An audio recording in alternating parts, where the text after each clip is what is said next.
حضرت اکرمہ فرماتے ہیں کہ جاہلیت میں لوگوں کا یہ دستور تھا کہ جب وہ سمندری سفر پہ روانہ ہوتے تو اپنے ساتھ اپنے بتوں کو بھی لے جاتے، اور ہوا تیز ہو جاتی اور آندھی آ جاتی تو وہ ان بتوں کو سمندر میں پھینک دیتے اور کہنے لگتے اے ہمارے رب، اے ہمارے رب، اے ہمارے رب۔ تو قرآن ویسے اشارہ تو ان لوگوں کے لیے ہی کر رہا ہے، بتوں کی ہی بات ہو رہی ہے اور کافروں کا ہی ایک انداز بیان ہو رہا ہے، اس میں کوئی شک نہیں ہے۔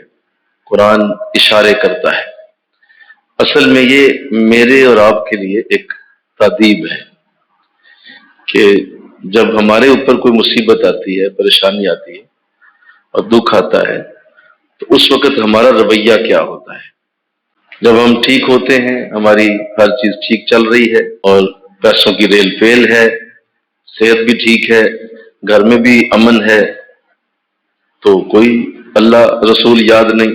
لیکن جو ہی کوئی بیماری سر چڑھ کے بولتی ہے اور دل کا پہلا دورہ پڑتا ہے اور فالج کا پہلا اٹیک آتا ہے اور شوگر پہلی بار ہائی ہوتی ہے تو ساتھ ہی اللہ اللہ کی صدائیں بلند ہوتی ہیں۔ وہ چلو سمندر میں جا کے کرتے تھے، ہم ذرا جب نپے جاتے ہیں تب اللہ یاد آتا ہے۔ آ جاؤ گے حالات کی زد میں کسی دن، ہو جائے گا معلوم کہ خدا ہے کہ نہیں ہے۔ لہذا حالات تمہیں بتا دیں گے کہ خدا کا وجود موجود ہے۔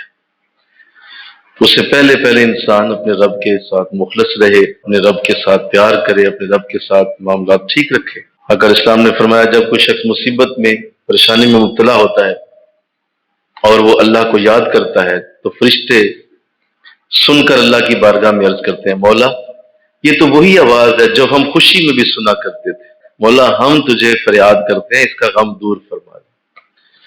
تو فرشتے بھی اس شخص کی سفارش کرتے ہیں جو خوشی میں بھی اللہ کو یاد کرے۔ لیکن یہ کیا بات ہوئی کہ جب کوئی چھانٹا پڑا تو اس وقت جو ہے بھاگتے ہوئے آ گئے مسجد میں، اور جب کوئی تکلیف اور دکھ کے دن شروع ہوئے تو ساتھ ہی وظیفے شروع ہو گئے۔ کسی اللہ والے نے کیا خوبصورت بات کہی، کسی انسان کے اگر تم نے دین کی سچائی کا اندازہ لگانا ہے تو یہ دیکھو کہ وہ خوشی کے وقت میں کیا کرتا ہے۔ آج عید کا دن ہے تو کیا مطلب بھائی، کیا نماز روزہ یہ غمی کے لیے رکھے گئے ہیں؟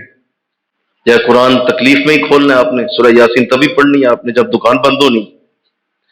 اس قدر ہم ایسے ناہنجار قسم کی قوم سے تعلق رکھتے ہیں کہ جن کی ہر شے الٹی ہے۔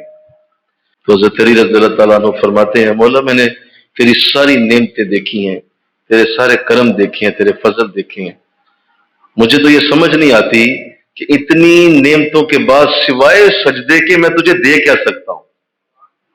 ہے ایک ہی حل ہے کہ تیرے آگے سجدہ کر دو کہ تو نے اتنی نعمتیں دی، اتنے فضل کیے ہوئے، مولا میں تجھے کیوں نہ کروں سجدہ، بتا اس کے سوا تجھے دوں کیا؟ اور تو جو وہ بھی نہ دے تو بتائیے اس بندے کی کیا ہے، کون ہے، جانور ہے وہ، کیا ہے وہ، کہ اتنی نعمتیں استعمال کر کے بھی اپنے رب کے آگے ایک لمحے کے لیے بھی آنا اسے گوارا نہیں ہے۔